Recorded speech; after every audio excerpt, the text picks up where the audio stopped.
Parenting is hard. It can also be rewarding, but getting through the grind to the good stuff can be a real struggle. And all of us could use some inspiration, encouragement, or just a reminder that we aren't alone on this journey. Sometimes even parents need a timeout.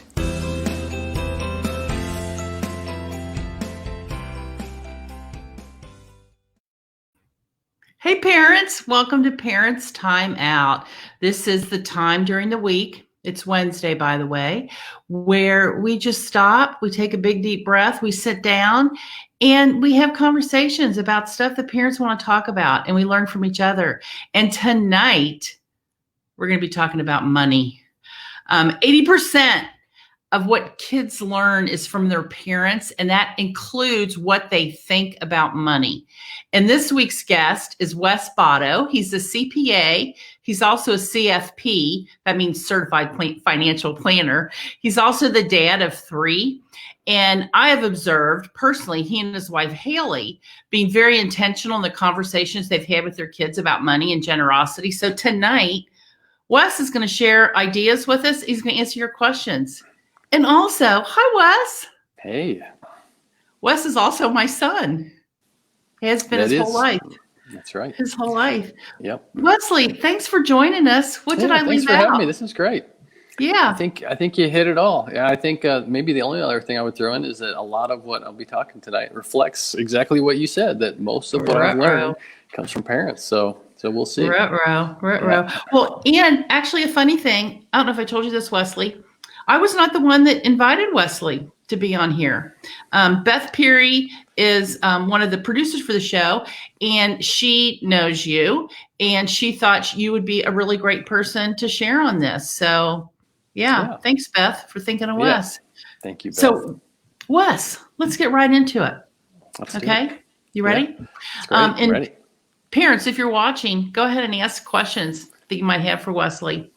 So, we talked about kids learn from their parents. And so we're talking about money. So before we even talk about how we train our kids, let's talk about adults. And you work with adults with their money. So have you seen any trends on how we handle our money across the country? Yeah, well, 2020, I mean, it's been an interesting year.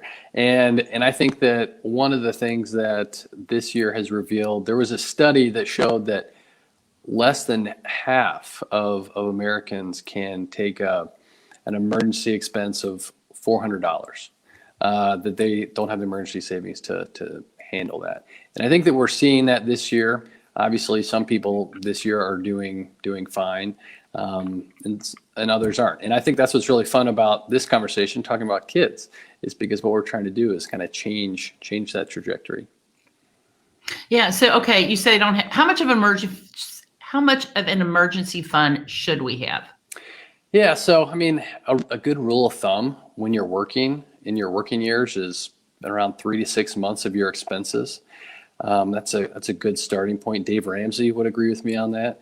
And then in retirement, it's even more, because if you think about your spending, what you've saved up. So at that point, it's at least a year's worth. Okay. That's good. That's a lot of money then we need to have in our savings. Right. Yeah. So let's switch to, we've got parents that are tuning in, and we kind of live in an environment where we want things now. We don't want to wait for things. But one of the things we want to teach our kids is to save. So how do we teach our kids? And especially, I should say, your kids are, let's see, 3, 4, and 6. Got it. So you have younger kids. Yeah. So how do we teach them to save? Yeah. So I think it's delayed gratification. I know I've heard you talk about that study with the marshmallows, and probably some of the parents have heard about that one.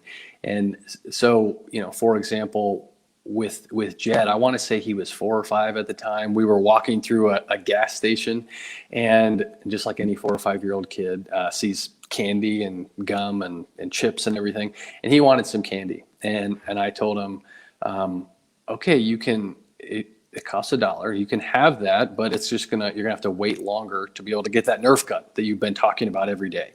And Jed actually, he was, I think, like I said, 4 years old. He actually decided to wait. He decided, okay, I can have that delayed gratification. I can wait. Now I was honestly shocked to see that. Yeah, and he did, because he talked about it then. He talked about not spending money for candy to save for the Nerf gun. And I think a great learning for us as parents is, I think often our kids are capable of doing much more than we think that they are. Yeah. And he still talks about saving for different things now, right? Yeah. I think kind of letting them in on, so yes, I agree with you that it feels like, well, money, how do you talk to your kids about money? I think just letting them in on really simple things like that. I mean, honestly, it's not fun for me to spend money on a bunch of, little things like that every time you walk through the gas station with your kid. Right. And so you kind of explain that, let them in on that a little bit. And that helps them understand that money is a finite resource. It doesn't just grow on trees. And sometimes you got to choose this one or that one. You can't have both. Yeah, I heard you say the other day, you're talking about money is a finite resource and you can't buy everything. Yeah. Which sounds like duh, but a lot of kids and a lot of adults don't understand that. Yeah. Yeah. So we have a question from Aaron. Let's put that up here. How young do you guys start teaching your kids about money and generosity, and any stories of your own or tips for parents? Yeah, that's great. So, I mean, for us, Aaron, like my mom said, 3, 4, and 6 years old. So I'm still figuring this out as well. And as far as teaching about money, I think, like that example is a good one that we just talked about. And then, I mean, with generosity with money, you don't have to get into dollars and cents and things. You can talk about making an impact on different things and letting them see the value of what it does. So like one thing, for example, we give to different organizations. And so Haley made a calendar where for every weeknight we pray for the different things. So we give to an organization for the India Safe House, Thailand, some missionaries there, and a friend, Irandi. And so the kids together as a family, we pray for each of those. That's not a monetary thing for them, but I think that they get to see that being generous is not just money. But we do talk about it. We do talk about these are the things we're giving some of our finances, some of our resources to. Right. And you seeing that illustration up there, that's just such a simple thing to do, because kids are concrete. And to tell them that you're making electronic payments to an organization that they're never going to see is really hard for them to understand.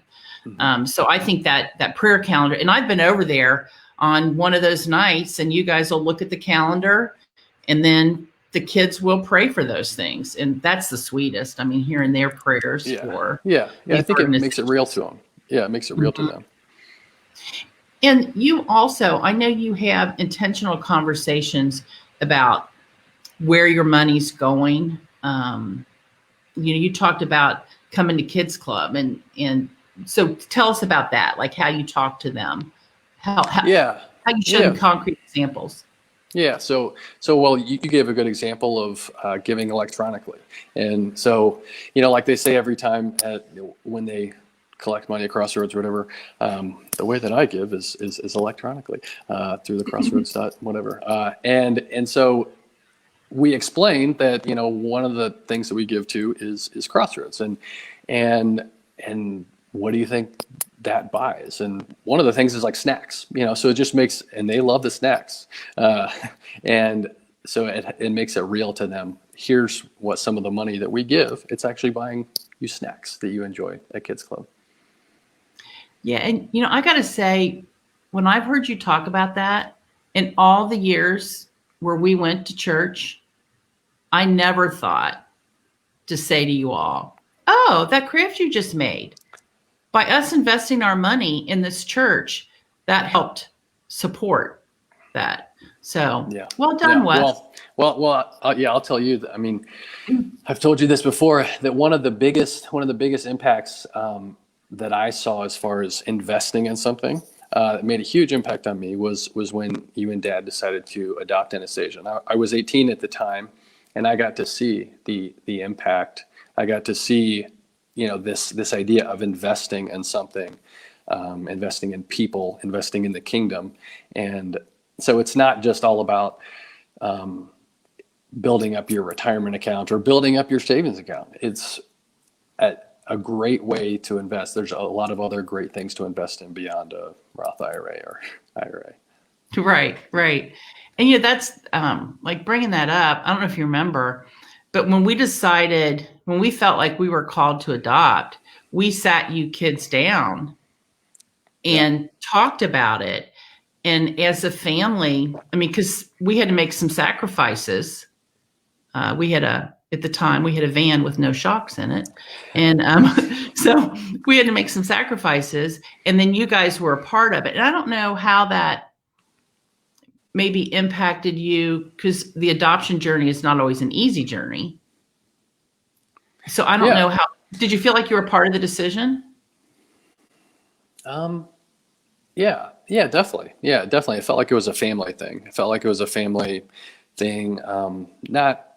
I'm not sure that I thought as much at the time about the financial side of it, but definitely thought about it from just an emotional and time spent with the family. You and Dad were gone for, a month at a time or whatever.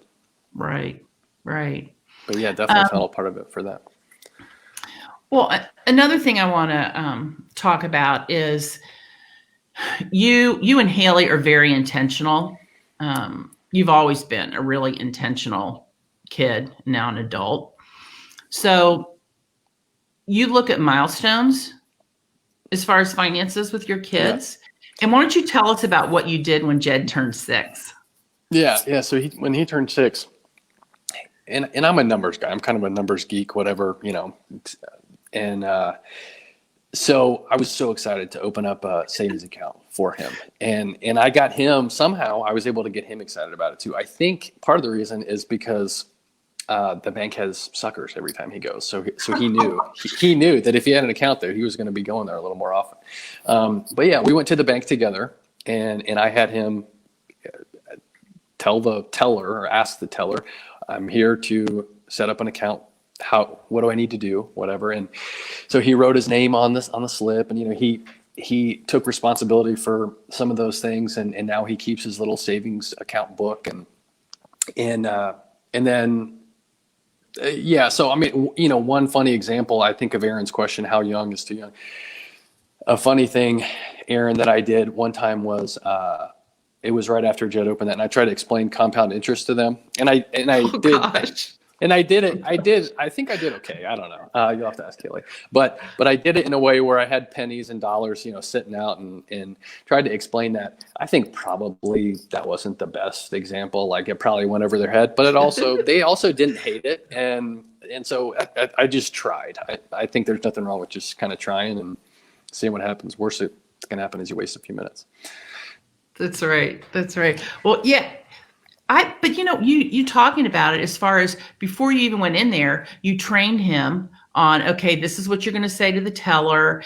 So that's growing independence in him and confidence in him, because there are people who get to be 18 years old and are not confident talking to the teller in the bank. Yeah. And now you have Jed, who is collecting questions for Chris, his banker. Thank you, Chris, at Fifth Third.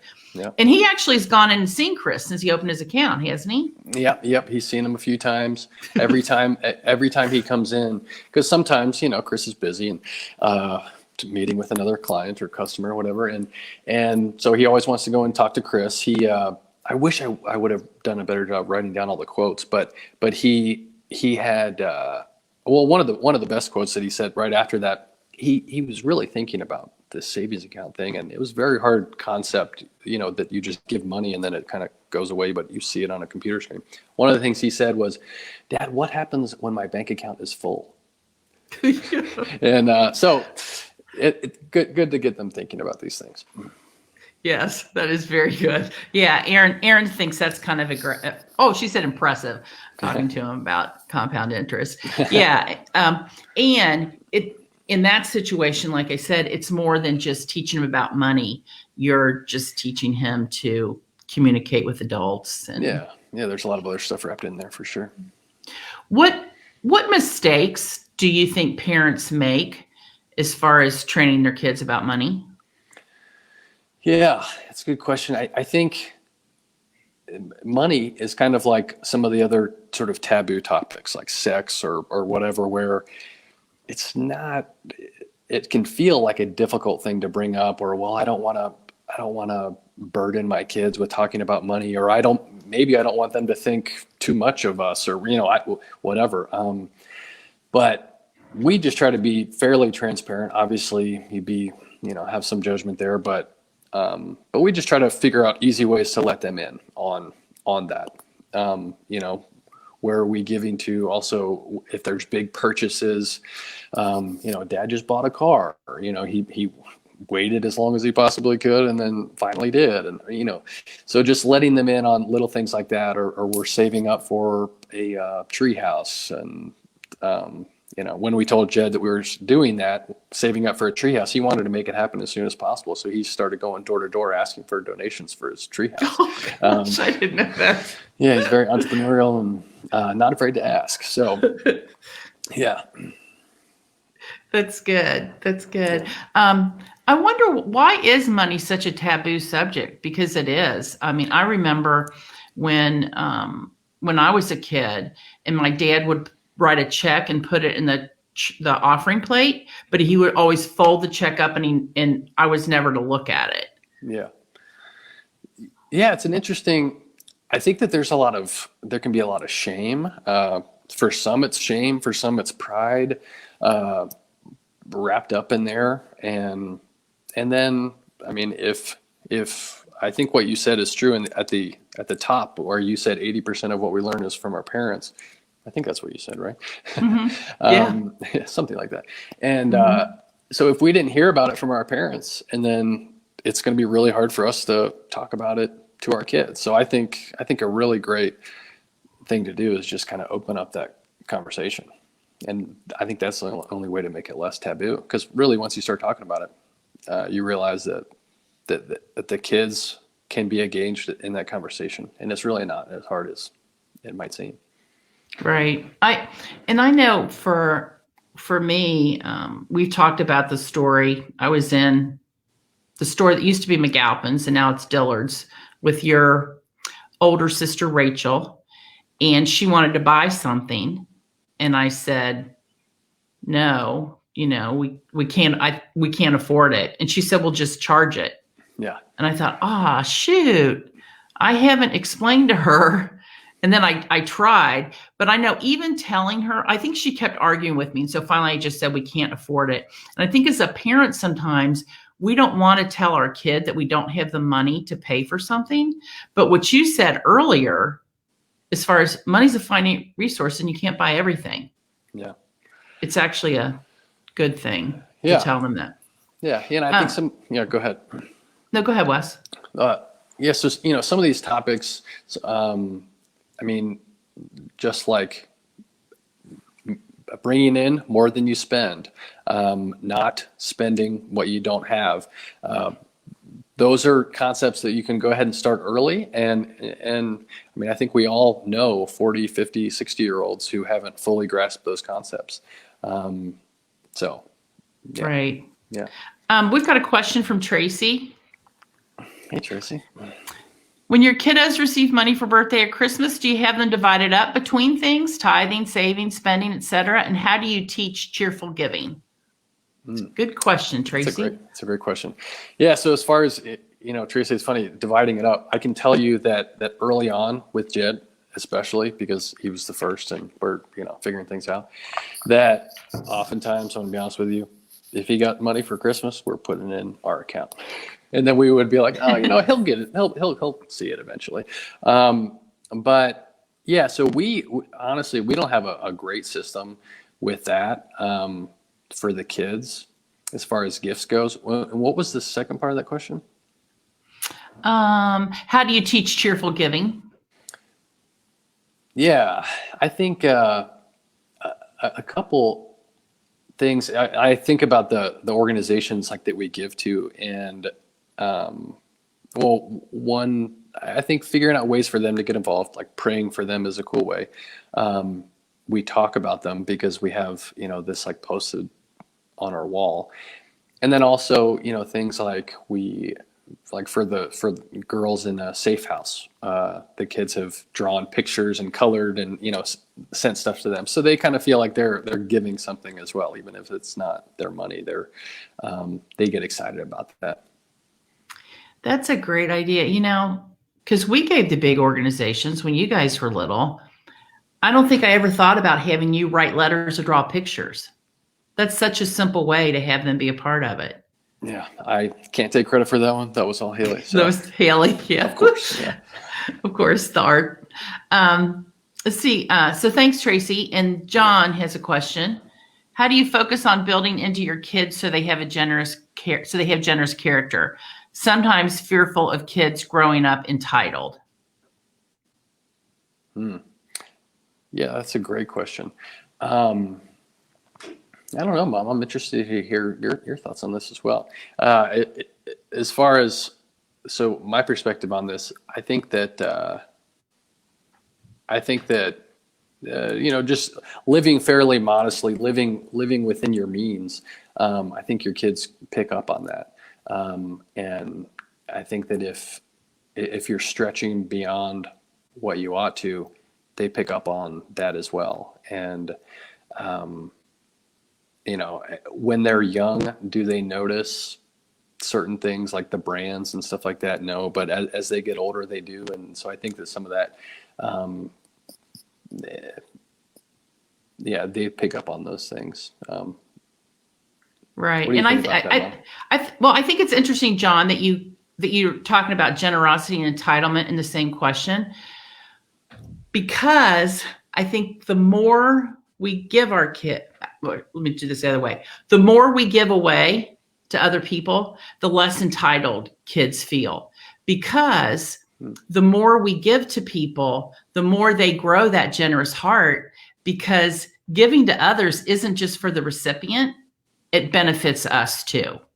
And I know, like you talking about even your kids drawing letters or making, drawing pictures for the girls in India, that grows their heart generously. And then, okay, so maybe they didn't spend 30 minutes watching some mindless kids movie, but instead they did that. So they sacrificed something they like to do, but then they actually start getting something out of it.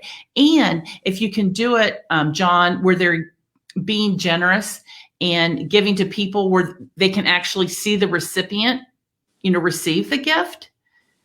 Not that they always have to see that, but they can see the joy that it brings somebody else. And I think that really helps build a generous heart.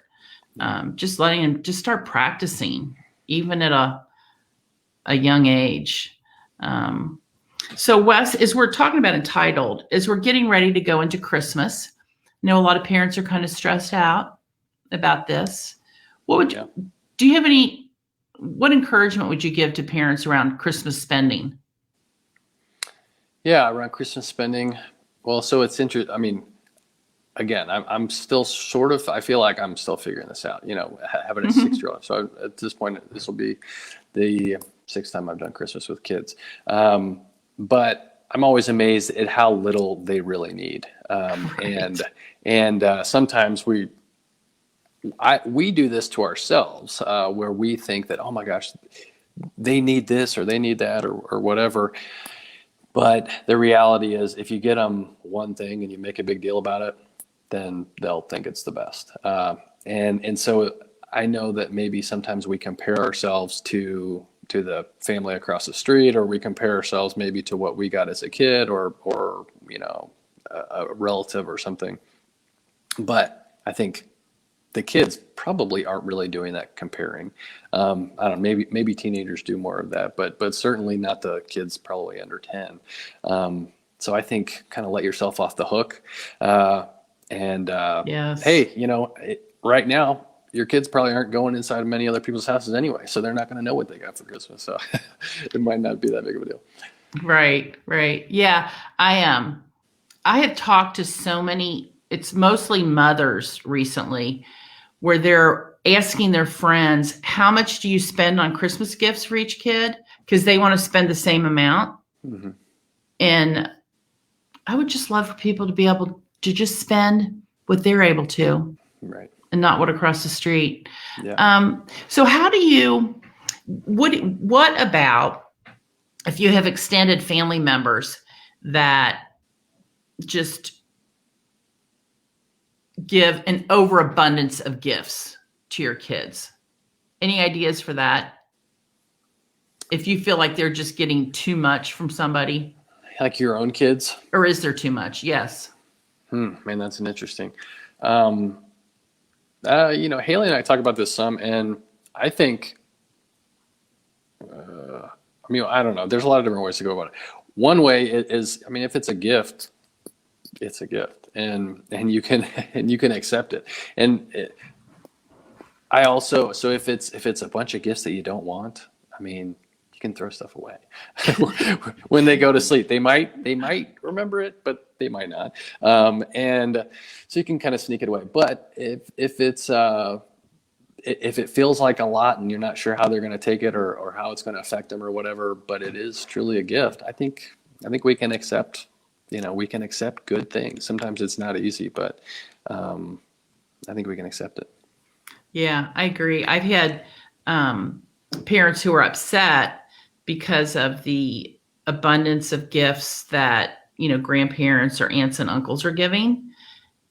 And sometimes that's due to our own baggage, not because it's really going to be bad for our kids. But I would, we're still early into December, fairly early, have conversations with, with family members who may be giving Christmas gifts. Yeah. Work it out ahead of time. It's a great idea. Yeah. And accepting gifts is a good thing. Wes, our time is almost up. So it was fun. It was good being with you. Yeah. We actually talked about doing it together because Wesley is in my, what do they call it? Quarantine circle, bubble? Yeah. Whatever. Yeah. Family, but then my mom, whatever. Yeah. That's right. Yeah. So as we close, do you have any just closing thoughts or ideas for parents around money? Yeah, I think just try to let your kids in. Try to figure out an easy way to let your kids in on what you're doing. And our kids are younger, but really no matter what the age is, just figure out an easy way to talk to them about something that you're doing, maybe something that they're doing, and let's see what happens. That's right. Yeah, I think so many of the conversations we've had on here, like we've talked about race, mental health, pornography, the basis of starting, whether it be a recovery or what, it starts with a discussion. Yeah. Just talking open and honestly and in an age appropriate way with our kids.